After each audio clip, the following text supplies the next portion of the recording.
Hey guys, welcome to Salt and Cincy. My name is Andrew Maloney. I'm a local real estate agent and a certified Cincinnati hype man, and I am super stoked to be here today with my friend Max Fram from 50 West to talk all things sunflower THC seltzer. Max, welcome. Yeah, thanks for having me. So THC seltzer, you guys are local. This is a new thing to Cincinnati, relatively new.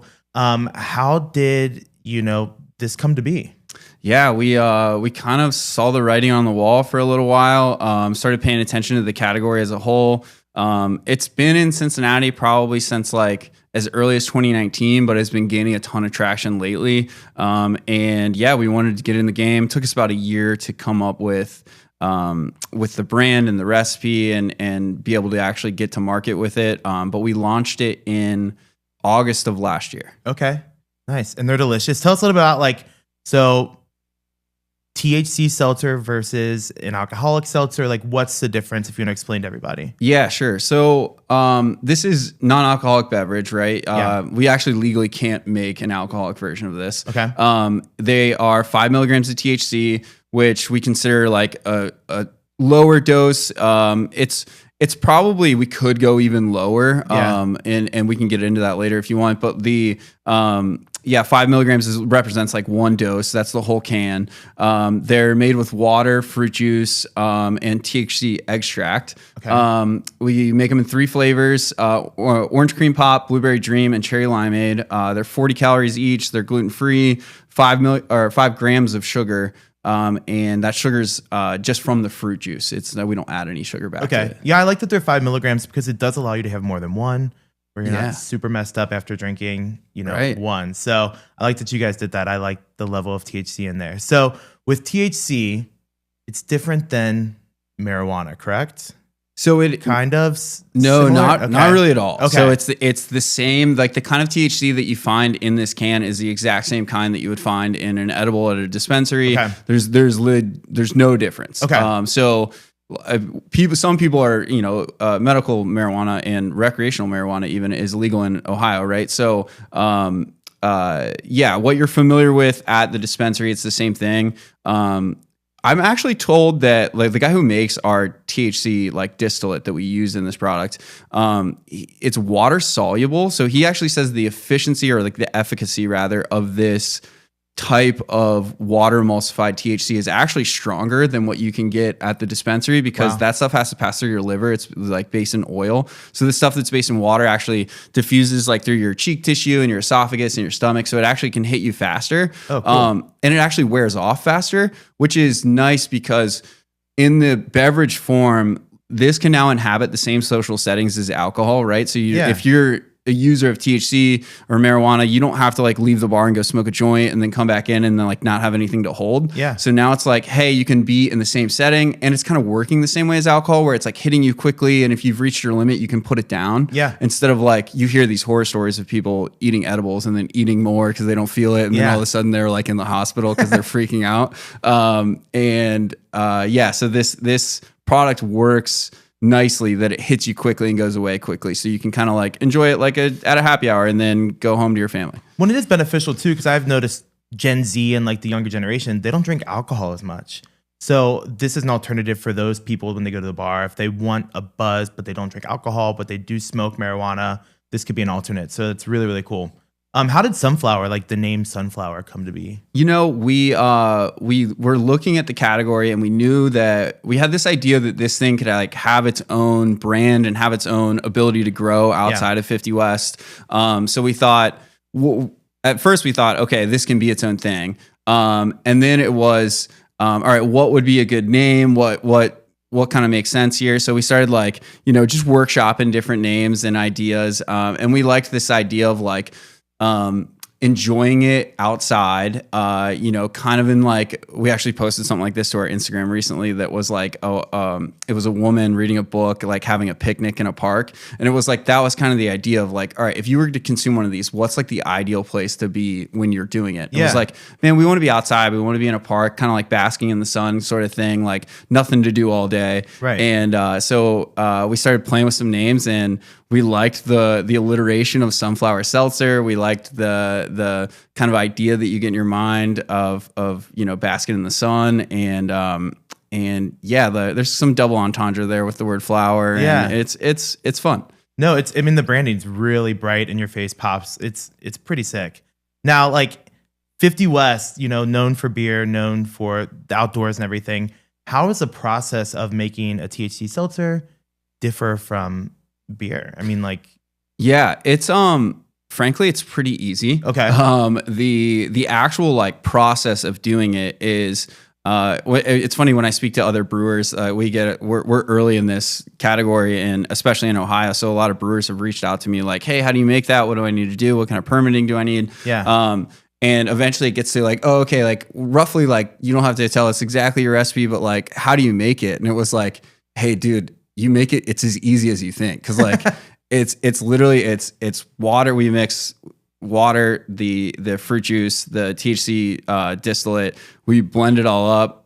We do some third-party testing. We send a lot of stuff to labs. So one, ensure potency. Yeah. But two, ensure like what we call homogenization. So like throughout the tank, that there's the same representation of THC throughout the tank, so that each can represents 5 milligrams. And then even after we package, we then third-party test again. And those lab results are going to be available on our website soon. So each can, you can actually scan and then see the third-party test. That's cool. It's legally required for us to do it. So we have it for every single batch we've ever done, but we're actually going to make it transparent on the website too. But they've actually never been under 5 milligrams. They're all like 5.2, 5.1, 5.3 milligrams per can. But yeah, it's pretty easy to make. As far as like how we came up with the recipe though, there's like a kind of a fun story behind it. I don't know. It's fun to me because I'm in the industry, Yeah. but like when we first started looking at NA beverage, we made a hop water, right? Okay. And so we tried to make NA beer. Really the first step was we tried to make NA beer. Yeah. And making NA beer is really difficult. You need specialized equipment. It sounds easy. It's not. And there's actually like a food safety element that is problematic. Beer draft lines aren't really set up to put anything through them that's not ethanol based, right? They're Right. like, you worked in a bar before, they're dirty. They can be, right? Yeah. And there's like dive bars that aren't always cleaning their You lines. can taste it, yeah. So it's like, hey, like I don't want to put something through it that doesn't have ethanol, because then you can get foodborne illness, right? So then we shifted to, we're like, okay, NA beer is not for us. Let's try to make hop water. So then that's like hops and water, and it's kind of like LaCroix that tastes IPA flavored, right? And so we did that, and we learned some like really valuable lessons about how to make NA beverage. And then we made a hard lemonade, which helped us like learn more about flavors. And then we made vodka RTD, which I think that was really like the moment where we figured out how to make simple beverages. That like there's vodka in that, right? It's an alcoholic beverage, but like there's nothing in it but water, vodka, and flavor. Oh, wow. And it's really hard to figure out how to make that taste good. We thought it was going to be easy. We're like, oh yeah, it's like, you just mix these 3 things and it'll be fine. Like, so we sat up in the lab and like tried to figure it out through benchtop samples. And it was like, wait, this tastes terrible. How do we make this good? So it took us weeks and weeks to like figure out like, oh, there's like this magic like balance to it, and it's kind of doesn't scale right for some reason. Like you add a little bit more of one thing and then it's like completely out of whack. And so we eventually figured out how to do that. And then when we did that, we were like, oh, we're confident in being able to like make new products now. So our innovation like pipeline and team over there, we're advanced now. So when it came to this product, we were like, oh, we know exactly what we want to do with that. Yeah. So when we landed on this idea of seltzer, it kind of drinks more like Olipop, to be honest. It drinks more like, but without like the prebiotic functionality. I agree with that. Yeah. So it's like more like the idea was like seltzer with fruit juice, which would make you think like Spindrift, right? Right. But like instead, we started like messing with it a little bit more, and we figured out how to get like a really impactful flavor and like perceived sweetness, even though the sugar's not there. Okay. And when we did that, it was like, oh my God, this tastes like more like Olipop, where it's like, hey, they feel like a soda, but like it's like a healthy soda. It is, and it's super refreshing. I had some and they taste really nice, and you don't get that taste like you like inedible of that THC aftertaste. Like it's really smooth. And I think it'll surprise a lot of people when they try them. I actually want to make a shameless plug. I'm not going to reveal our source, but the guys who are making our THC distillate, we're paying quite a bit more money for this specialized distillate, and these guys make incredibly high quality stuff, and that's why we chose them, because they're their flavor is really neutral. Yeah. It was one of our biggest worries. We actually like didn't want to get stoned at work every day. So we were like, when we were bench topping all the flavors and drinking it, we figured out the perfect recipe first before we added the THC to it. And then it was like the last step was like, okay, let's add THC to this and like see if we need to tweak the recipe to cover up the flavor. Right. And then it was like, oh no, the THC flavor is completely neutral. Yeah. So then we were like, all right, press go. Yeah. And that's one of the things when I get a THC product, like I hate that taste after, like, you know what I mean? Yeah. But that's why I was really surprised with sunflower and that flavor profile. So I'm glad you guys did that. Thanks, man. Beneficial. Yeah. Some of them out there are like, they have that strong flavor to them. And I think that was one part of the category that we really exposed was like, we drank a bunch of the competition. And to be honest, there's a lot of products out there that the producers were kind of lazy about the flavor. They were like, hey, it works, and there's 5 milligrams or 10 milligrams or whatever you're buying. It's in there and it works, and if you drink it, you're going to get the effect. But like the flavors are just so. Yeah. And we were like, hey, we can actually make something that tastes good and delivers the effect. Yeah. No, that's pretty cool. Now, with this being relatively new in Ohio, you guys one of the first. What roadblocks have you guys like come up against when you try to produce? Yeah, it's so it's been weird. So it's regulated through the Department of Agriculture. So some people, especially in the beginning, when we first started poking around, everybody's like, "Oh, it's the Wild West. You can just do it." And then when the more we started looking into it, it was like, "No, it's not the Wild West. This is actually regulated by the state. It's through the Department of Agriculture. You have to get 2 permits. You have to get one that's like a bottling license to make NA beverage. So you need something. It's the same as like a soda manufacturer would need, right? And then you have to get a separate permit that is like the hemp THC processing permit. So we're an official processor through the state, and then they come out and they inspect your premise, and then you're required to do certain things. Like we talked about the third-party testing, you're required to do that. You're required to batch code everything and keep really clean record keeping. You're required to meet some good manufacturing processes that at least inhibit as much foodborne illness as possible, from getting listeria or salmonella or anything like that in it. And then you use the third party test at the end to like guarantee it before you ship anything out. But then there's been other roadblocks. There's certain parts of selling it that are difficult. There's a lot of like education that you have to do with the retailers and with customers. There's insurance questions. There's all kinds of stuff that pops up. But as far as making it goes, there was a lot of red tape with the state. And then once we figured that out, it was kind of free and clear to make it and sell it. Now, is the state still on board with this happening in Ohio? Or are they trying to stop everything that's going on? So somewhat. We talked a little bit before the cast, and the state at one point tried to ban it. And that was right after I think we had sold it for maybe 2 months or so before they took. They tried to push a bill through that was going to ban it, and we actually were a part of the testimony hearing at the State House. Bobby, our owner, was there. He gave our take on how this is helping our business and craft brewers in general. Find another outlet against the headwinds that are hitting craft beer right now.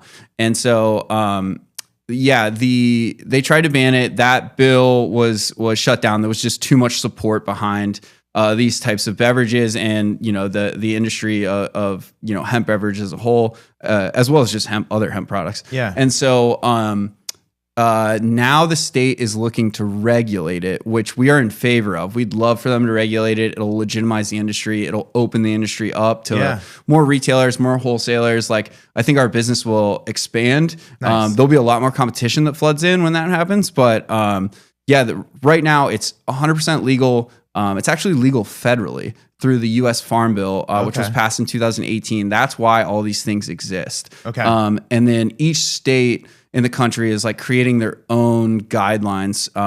So we're approved. We haven't sold yet in Kentucky, but we're approved to sell in Kentucky, and they had their own label process that you had to go through. Same thing with West Virginia. We're like going through the West Virginia process right now. And so each state is treating it different. Right now in Ohio, there's 2 bills. Senate Bill 86 and then House Bill 198 that are both like imposing different, ideas of how to regulate this. Okay.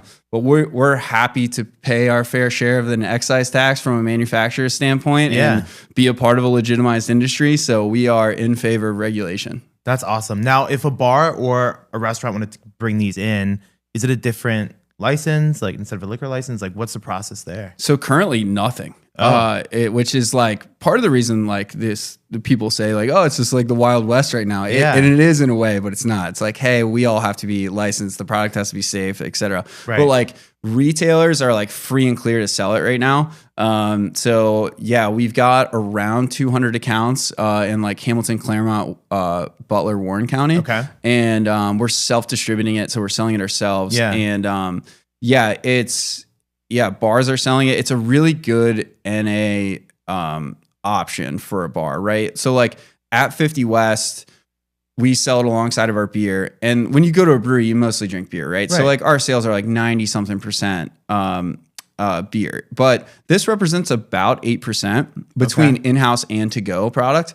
And so it's just like a little piece of an NA portfolio. I think like, you know, when we were looking at it, especially in the beginning, like one of the pieces that really stood out to us was like, hey, yeah, there's more interest in NA right now. Yeah. We can't make NA beer, but we do have this hop water thing. Wouldn't it be cool if we had another NA product, but one was intoxicating and one was not? Yeah. So it was like, hey, you don't have to drink alcohol if you don't like the adverse effects of alcohol, but like you can still catch a buzz, like if you want to catch a little buzz. Right. And if you don't, then drink the other one. Then what's the public response to that? Like, do your customers who drink it or have tried it, do they like it? Or like, what is the feedback that you guys are getting? Yeah, I won't lie. We were a little bit nervous when we first launched it. Yeah. It was like, how are people going to perceive this? 50 West is a very family friendly place now. Yeah. You know, we advertise to those people, a lot of parents, a lot of kids there. We were like, hey, how is this going to go over?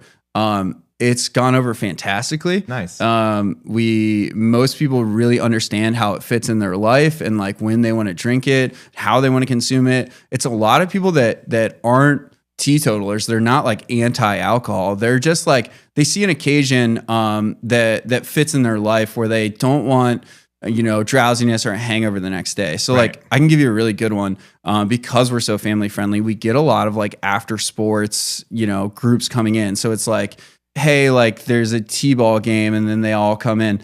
And so there was a Sunday when we were in the tap room where there was a soccer team, I believe, that came in and all the parents were there with the kids. The kids were drinking milkshakes, eating cheeseburgers, and almost every adult had one of these in. And it was a Sunday. So it was like, why are they choosing this? And then we kind of like thought about it and we were like, oh, they like want to catch a little like, you know, it's after the game. There's like, you know, a little bit of time for socializing and some relief after, you know, the stressful, you know, get all the kids together and go play and then come back. And so they were all de-stressing with one of these and it was like, oh, but they all have work tomorrow. Right. So like it really made sense. And I think that's why we have why people have gone to the tap room and then been able to like adopt this into their life so easily. It was just like the occasion makes sense to a lot of people and it doesn't require a ton of explanation from us or our staff. It's just like, hey, we have this now. And people are like, yeah, I see why.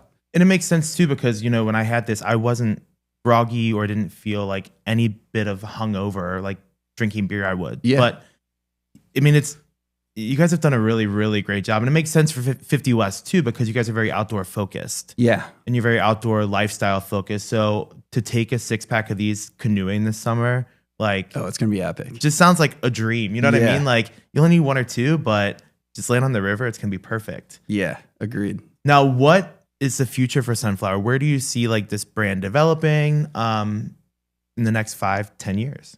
Yeah, we'd love to keep growing it. We're trying pretty hard right now. Like I mentioned before, craft beers is in a weird place. Yeah. It's not the new shiny toy anymore. Distributors are treating it differently. Retailers are treating it differently, especially post-COVID. It's like kind of a different landscape. Kroger has, you know, seen the consumer preference shift move towards like RTD and well, first it was Seltzer and then it was RTD. And now it's like they're taking away from craft beer to like build the set around those types of products. So we're trying to adapt with where our customers going. So like, for instance, we created a vodka RTD, but like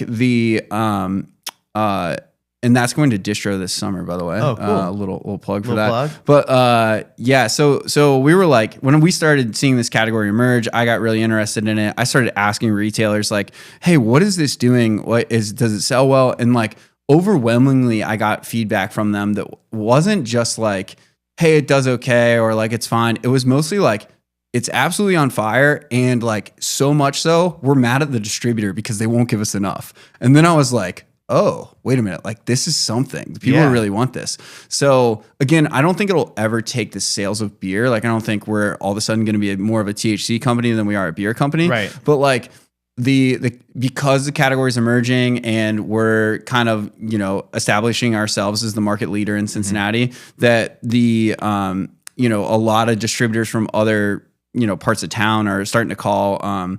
We're launching Columbus in a week or two. We've signed up with a wholesaler. And so, yeah, it's got some legs and it's a small piece of like this pie at a liquor store or a craft beer store or, where you'd go to buy beverage. And, but I think it's a fun one to be a part of.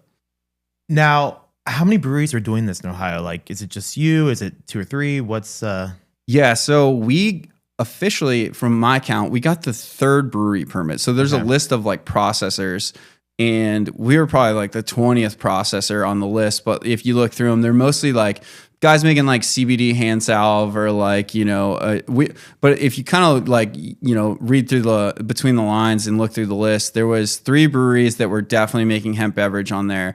So it's us, Urban Artifact, and then there's a co-packer here in town that also has a license. And then since then, a couple more have popped up. There's one in Southeast Ohio. There's been a couple others, but I think from conversations that I've had with peers, there's a ton of players waiting in the wings to figure out what Ohio is going to do with this, because they want to see the regulations go through before they jump in. Yeah. There is some investment behind this, right? Like you're going to have to like buy all the raw materials. You're going to have to buy the cans. Like if you're going to self-distribute, like if you don't have that infrastructure yet, you need a rep, you need a truck, you need insurance, you need gas, like the whole, all the expenses start to come into play. So I think there's a lot of breweries that are watching from the sideline right now that are planning on making one, but they just want to see everything get rubber stamped first. Yeah, and you guys were the first one, so you have the market share too. We're one of the first. So. One of the first. I think Urban Artifact actually snuck out in front of us, but and Scotty at Urban is like incredibly knowledgeable about this space, and so we're actually working with him in ways to like help speak with senators and like push these regulations through in Ohio, so that this is a category that we can all play in and like help Ohio craft brewers sell more product.